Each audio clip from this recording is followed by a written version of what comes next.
To enlarge cargo space, one or both of the rear seats in the Trax can be folded down to open up over 48 cubic feet of versatile cargo space. Trax then lets you add to that space with a standard fold-flat front passenger seat, giving you the most total cargo space of any competitor. To fold the rear seats, first, make sure the head restraints are fully lowered. You do this by pressing the button and pushing down on the head restraint. Next, pull the strap on the front of the seat to move the seat forward and up. Then, find the lever on the top of the seat back, pull it forward, and fold down the seat back. A tab will appear showing you the seat back is unlocked. To put the seat back, repeat the process.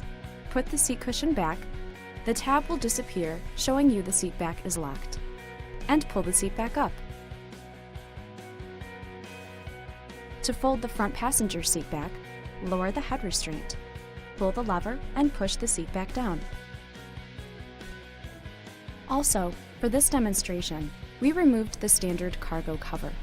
However, you can also leave it in place when you fold down the rear seats.